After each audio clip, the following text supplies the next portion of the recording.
Hello everyone, আসসালামু আলাইকুম। আজকে আমি একটু ভিন্ন স্টাইলে কই মাছ রান্না করে দেখাবো। প্রথমে আমি কই মাছগুলোকে ভালোভাবে কেটে ধুয়ে পরিষ্কার করে নিয়েছি। এখন একটু লবণ, হলুদ আর একটু সরিষার তেল মেখে নিচ্ছি। ভালোভাবে মেখে নিতে হবে। একটা ফ্রাই প্যানে তেল গরম করে নেব। তেলটা গরম হয়ে গেলে আমি একে একে সবগুলো কই মাছ দিয়ে দেব। কই মাছগুলোকে এপিট ওপিট করে ভালো করে ভেজে নিতে হবে। আমি এইভাবে 5 মিনিট কই মাছগুলোকে ভেজে নেব। আমি আজকে যেভাবে কই মাছ রান্নার রেসিপি করে দেখাবো, এইভাবে রান্না করলে স্বাস্থ্যকর এবং সুস্বাদু একটা রেসিপি হবে। আমার কই মাছগুলো এক পিঠ ভেজে নেওয়া শেষ। এখন আমি ওপিট করে দিচ্ছি। এইভাবে আমি কই মাছগুলোকে আবার 5 মিনিট ভেজে নেব। আজকে আমি দেশি কই মাছ নিয়েছি। দেশি কই মাছের স্বাদটাই ভিন্ন, আপনারা চেষ্টা করবেন দেশি কই মাছ নেওয়ার।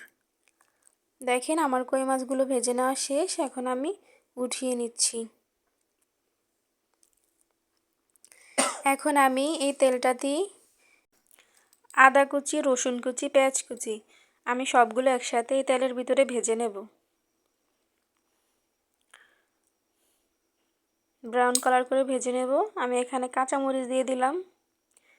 আমার সবগুলো ভেজে নেওয়া শেষ। এখন গোটা জিরা দিয়ে দেব।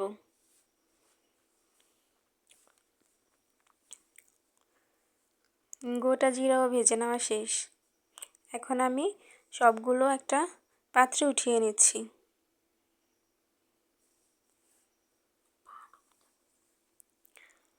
আপনারা এই পর্যায়ে এইভাবে উঠিয়ে নেবেন।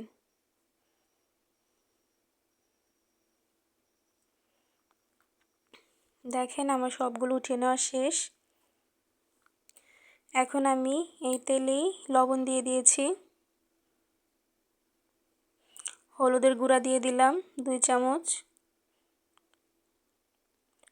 মরিচ গুঁড়া দিয়ে দেব 1 চামচ, হাফ চামচ। এখন একটু নেড়ে চেড়ে নেব। আমি একটা টমেটো ব্লেন্ডারে পেস্ট করে নিয়েছি। আপনারা এইভাবে টমেটো পেস্ট করে নেবেন। আমি টমেটোটাকে দিয়ে দিলাম। এখন সবগুলো মশলা ভেজে নেব। একটু পানি দিয়ে দিলাম। পানি দিয়ে একটু নেড়ে চেড়ে নেব। আমি এখন ভেজে রাখা কই মাছগুলো দিয়ে দেব।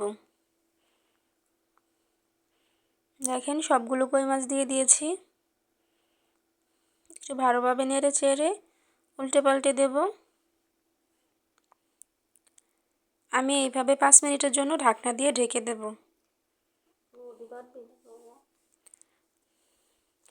আমি ঢাকনাটা উঠিয়ে 5 মিনিট পর এখন যেই আদা, রসুন এবং পেঁয়াজ, জিরা আমি উঠিয়ে নিয়েছি, ওগুলো আমি বেটে নিয়েছি। এইভাবে বেটে মশলাগুলো দিলে আপনার রান্নার স্বাদ বেড়ে যাবে। এখন আমি মশলাগুলো সবগুলো মাছের সাথে মিশিয়ে নিচ্ছি। আপনারা বাসায় এভাবে রান্না করে খেতে পারেন। এতে স্বাস্থ্য ঠিক থাকবে, স্বাদটাও দ্বিগুণ বেড়ে যাবে। আমি এখন ঢাকনা দিয়ে 5 মিনিটের জন্য ঢাকা দিয়ে রেখে দেব। 5 মিনিট হয়ে গিয়েছে। ঢাকনাটা উঠিয়ে নিয়েছি। দেখেন কত সুন্দর কালার হয়েছে। এখন আমি একটু ধনিয়া পাতা দিয়ে দেব। এতে রান্নার ঘ্রাণটাও সুন্দর হবে, খেতেও ভালো লাগবে। এখন আমি মাছগুলো একটু উল্টে দিচ্ছি।